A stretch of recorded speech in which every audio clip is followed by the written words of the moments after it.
Whatever comes into your brain, just say it. That's okay. right. Okay. You ready to get going, Frank? Sure. And I give a lot of edit points too, so I'm okay. Okay. There we go. I like it. I love to hear it.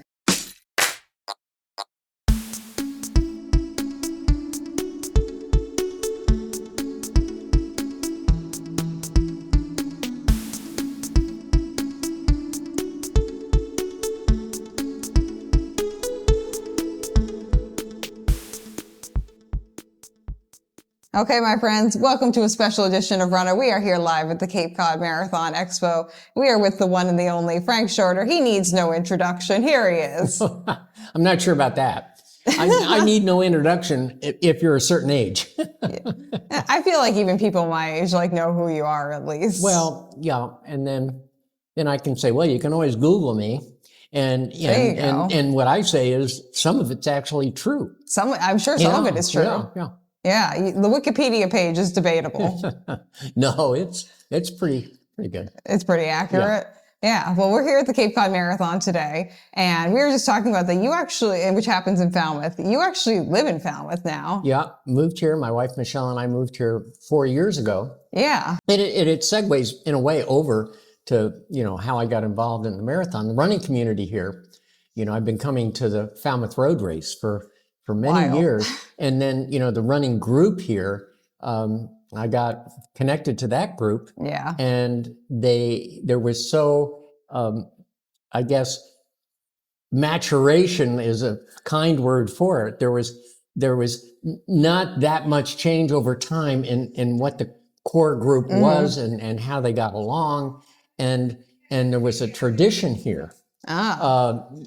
Started by, that early group that was involved in the Falmouth Road Race. Yeah. Courtney Bird, for example, is a good example of that. He was here earlier today. Yeah. And I felt accepted in that group.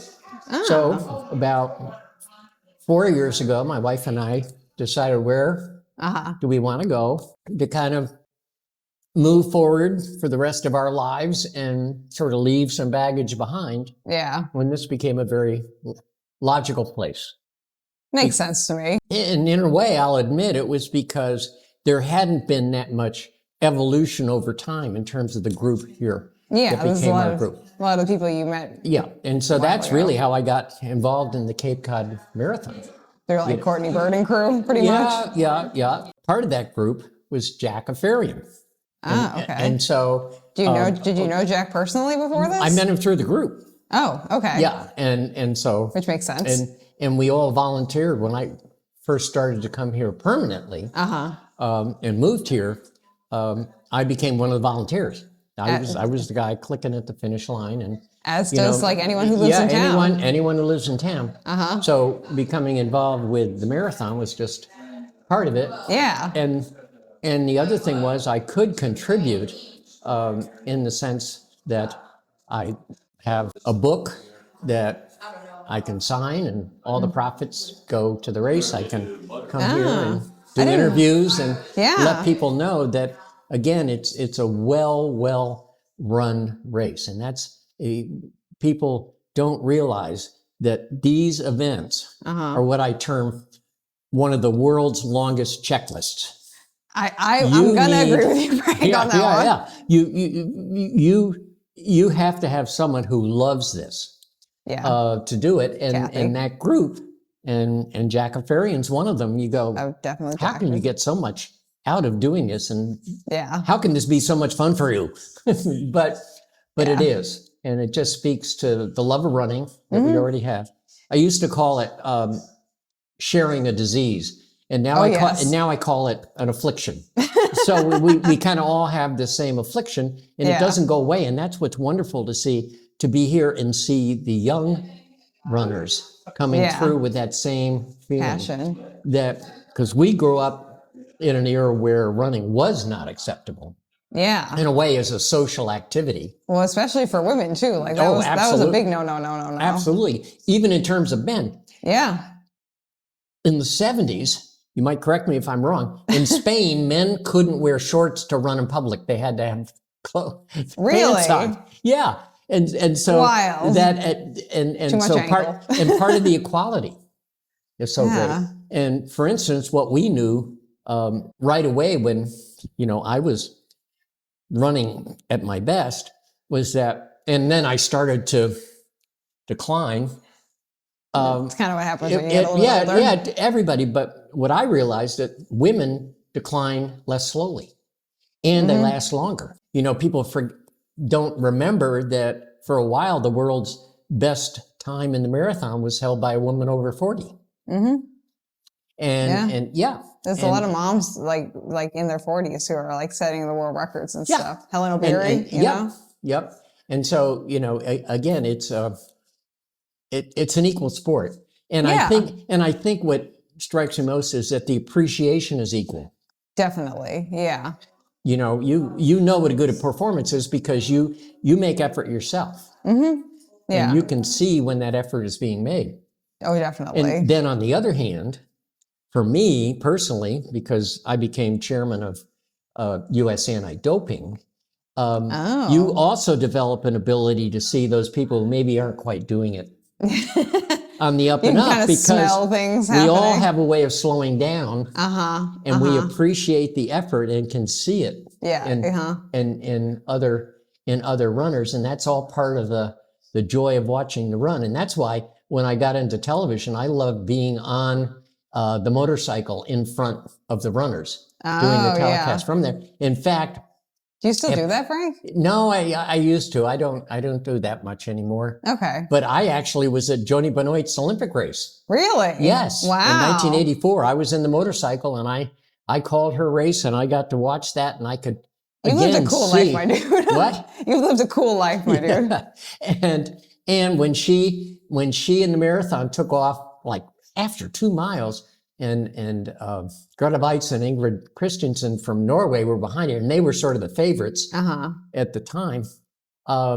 I said, and I watched how Joni was running and how easy it was for her. I'm still on record on that telecast, and it says, and I said, they're making a big mistake. Oh. They're letting her go. And that was it. She was gone. Yeah, you knew. You could see when. Yeah. It's that kind of like instinct when you have run enough. You watch something and you're like, oh, I know what's going to happen. Like you can just feel it in your bones. Yep. When something like that happens. Yep. And so that's why it's fun. It's still fun. Yeah. And I am really on the far side of the bell curve. But I still enjoy the effort. And that's what I think I found out is, we all, as we were getting good, could run very well at the highest level we were able to, and then on the decline, you can still get the same satisfaction every day if you put out the same kind of effort. Yeah, exactly. It's all relative. It's all in your head, and you go, no, that's it, and that was good, and that's as well as I can do today. Yeah. Do you have like any distances that you're running that it's like are your favorite right now? No. I'm one distance. I go about an hour a day, little more, jog walking. Okay. And that's it. But the other thing I do is I run the pool. Oh, okay. And I do that in addition. Nice. And I found at my age, my heart rate is actually higher. When you're pool running? When I'm pool running. Interesting. Yeah, so I can feel satisfied doing that. Yeah. And then take the stress off my body without the pounding. Yeah, you're not slamming your joints into the ground anymore. Yeah. So again, you learn to adapt. Yeah. And it's definitely like really great to see, like, because I was at this finish and starting line. I'm sure you heard me at least once. I'm very loud all day this morning, but it's interesting to see people of different abilities get the same, like you said, the same level of satisfaction, whether they finished in like, today was the half marathon, an hour and 5 minutes, or like 3 and a half hours. Like that level of just like, I did that. It's all in the faces. I love it. It's great. It's great. Yeah. Now your book. So is that kind of like your main jumping off point right now for like your... Well, yeah. And I never really promoted it. It's actually very hard to get now, but it was something I did after I emerged from a childhood that was very abusive, and for my sisters, even more abusive. I'm sorry, Frank. And it was at a time, 2011, where I thought it would be good actually for my sisters Yeah. who suffered, let's put it this way, all of the above Yeah. Okay. from parent. Yeah, father. that's not good. And so I felt it was just time to let people know that you can, in a way, Talk about use these running things.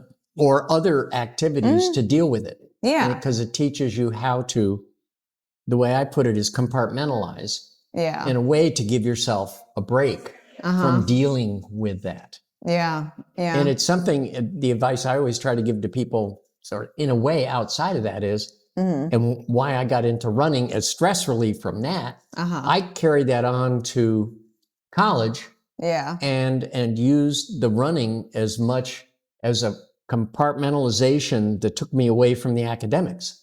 Yeah. Yeah. I could be apart from the academics. It was my recovery, and then I could go back to it. So again, that's another source Oh, of definitely. your running.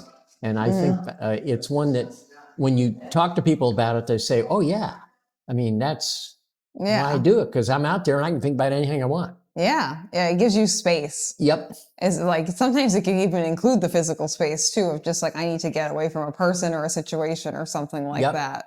Yep. And then you can focus on that. And what happened is after I graduated from Yale and started med school, You were a doctor too, Frank? no, I was a lawyer too. Oh. And I started med school, but I was getting better and better. And they wouldn't let me change my schedule so I could get enough sleep. Oh, okay. So I dropped out, went to Florida, started to train with the group down there. 3 of us made the Olympic team. And while I was there, I found I still needed to do that compartmentalizing. Yeah. So I actually went to law school full time while I was training for the Olympics in '72. And but it worked for me. Yeah. It's not everyone's calling, but like definitely. Yeah. And I figured even though I knew I probably wasn't going to be a lawyer, I could, it was a good backup. Yeah. And just in case, just in case. And then in my future life, it became something I could use when I started to work to open the sport to prize money and, drug testing and everything. So I had kind of the legal approach, which is really almost more of a stomach feeling to know what could be coming. But yeah, so it's that shared experience a lot of the time too that like brings us all back to running. Yeah. And makes it so like, okay, anyone of any ability can be part of the running community, which is a big through line we like to have at the Cape Cod Marathon here. I'm just letting. And again, there are only a few out there there's only going to be a few that are at the head, and only one is going to win. Yeah. In each. Yeah, but you can still each male, female, each age group. But I think also what strikes me right now is that the age group running is just as important, I think. I think so. As the open. Yeah. And so that as you age, you can, you go to a higher age group, you're not lamenting it, you're going, oh, good, I'm at the bottom of that group. Yeah. And it gives you an advantage. I feel like the master's programs have gotten pretty popular, which is great. Yeah. But I got to the point, and unfortunately for those of us who really started running early, we found out very quickly that generally as we age in our age groups, those who started running later and didn't have to deal with a lot of the initial pounding, injuries and they're better than we are. In the master's category. Yes, in the master's categories. Yeah. Everyone has their time in the spotlight. Yep. And then the other thing that people, in a way, don't actually still talk about, and we always talked about injuries. Yeah. But I have a way of describing as you grow older, we get together in groups. Like we have our group gets together, Jack and I, Friday nights, here in town, and the group gets together. And so you talk about things going on. Yeah. But with regard to the running, when we were younger, we talked about our races and our training, and then our injuries. And now we talk about our injuries first, and then our training, and then our training, and then our races. Yeah. Yep. This sounds like the correct order to be talking about things in. I totally understand that. But it's nice to have that community, though, of like people to go back to who are like, I get where you're coming from. Yeah. Because I have some like weird chronic illnesses, Frank. So like I'm more injury prone than a lot of other people, just from the way my body is built. So I totally really appreciate when other people are like, oh my God, can you believe we're dealing with this again? I used to, and I can still say, the way I've rationalized it is, I'm 77 now, and But you're doing pretty good for 77. and I Right? like the idea of presenting myself as in a separate kind of sub age group, Okay. and I describe myself as in a category that's age 75 to 79 with more than 10 major orthopedic procedures. And so that's my subgroup. Okay. This is kind of like, you know how, not exactly the Paralympics, but you know how the Paralympics, like if you go, like you run track and field, they have like T1, T3, T4, whatever it is. Like it's a subgroup, you know? Yeah, it's a subgroup. Yeah, it's a classification, so that way we know how to grade your results properly. That's right. Yeah. Oh, And again, as long as you get done and you know, yeah. As long as that's you it. enjoy That was it. as much as I had. Yeah, as long as you're finding joy in whatever it is that you're doing. Yep. And you're like, I think moving your body just in general is like a positive thing. Yep. Like I feel like you're getting the most out of it that you really can. Yeah, and you can be honest with yourself. I Yeah. really do think you can. I think so. I can definitely agree with that. Meeting yourself where you are is really hard sometimes. Yep. It's one of the hardest skills out there, like being present in the moment and then being honest with yourself and not overstepping and setting too big of goals. And being thankful. Yes, 100%. Every time I go out on a run, I'm always just like thankful to be out there. And at the end of the day, I write a list of things that I'm thankful for.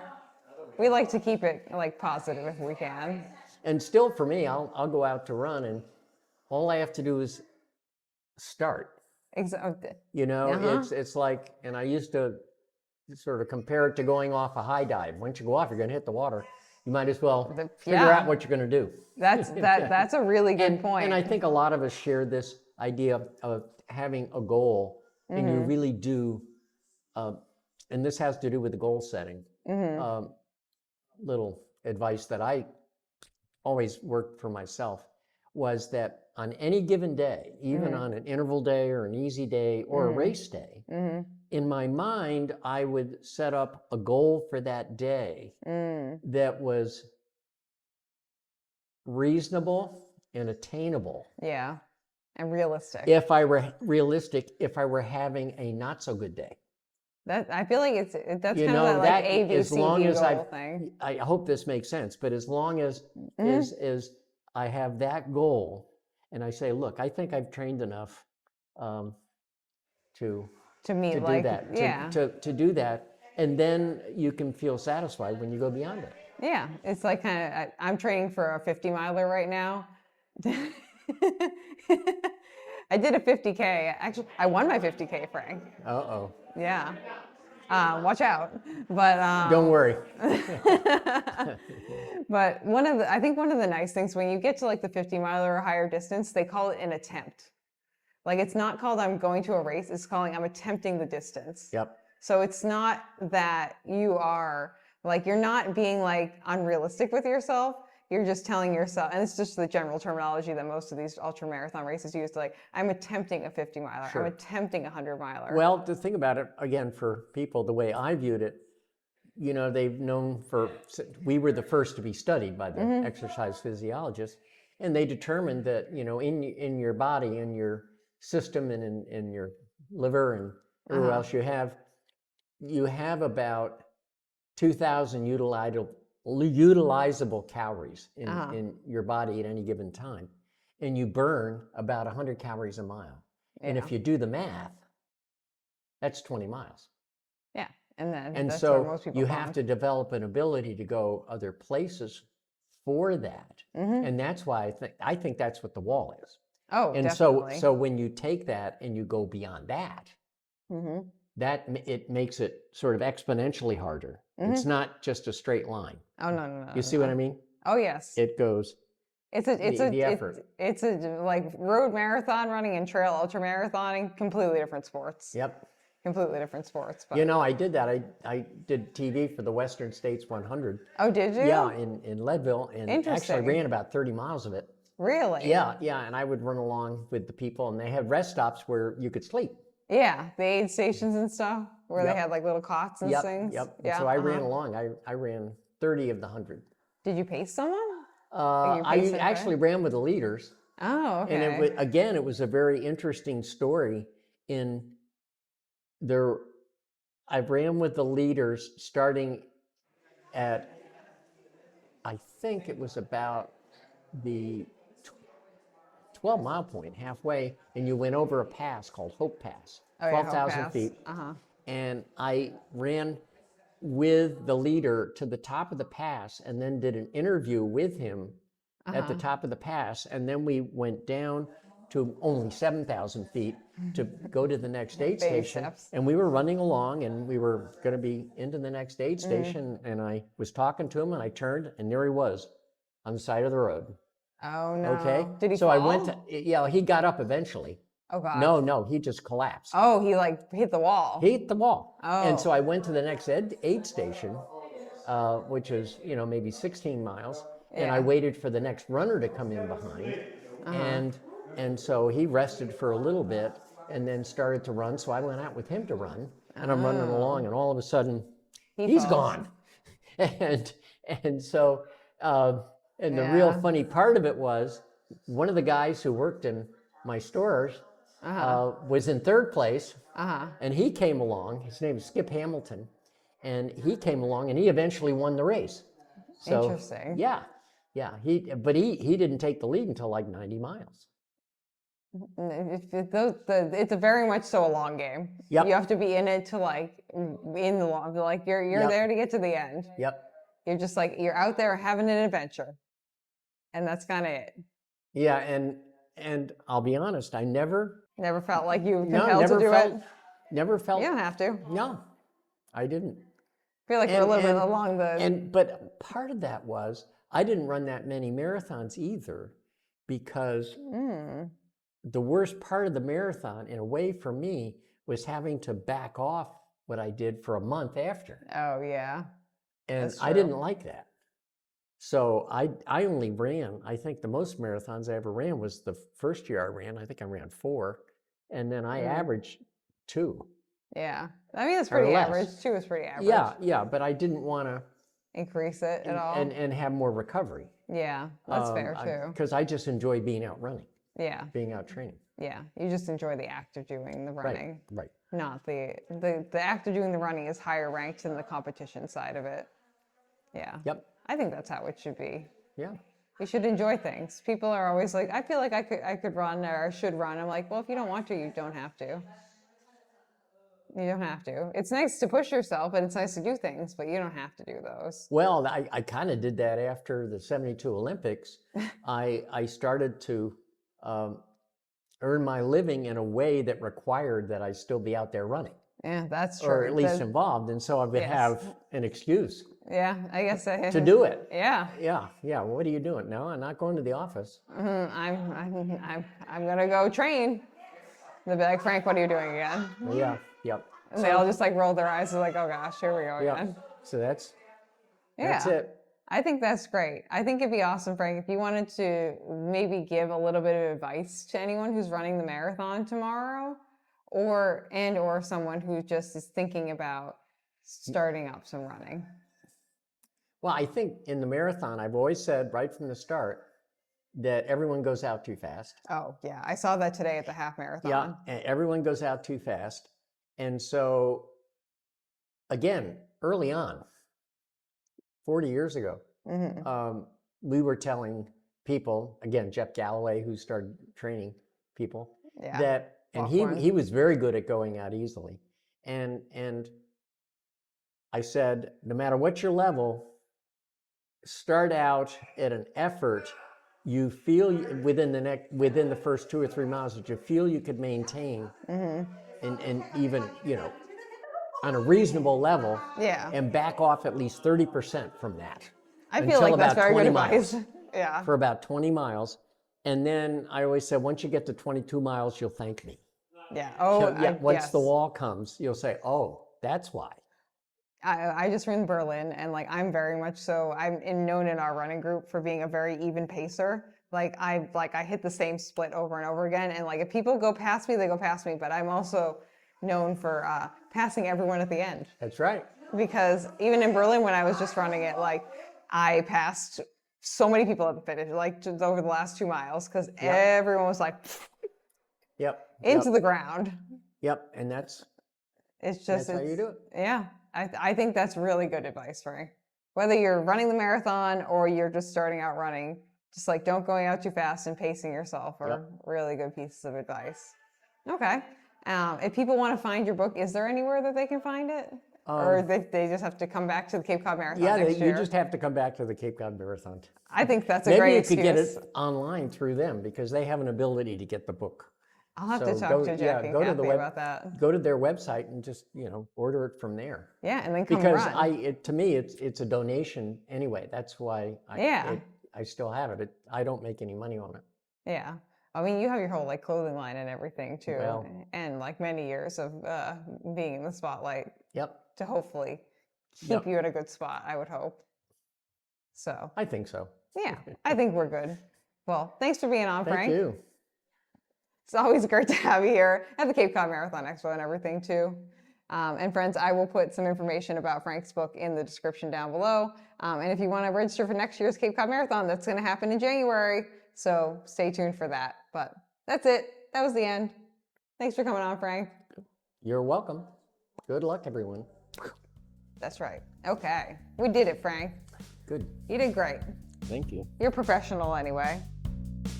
Thank you for listening to this episode of Runnah.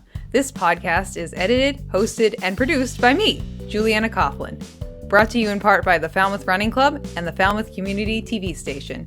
If you'd like to connect with us, you can find us on Instagram and on TikTok at runnahpod.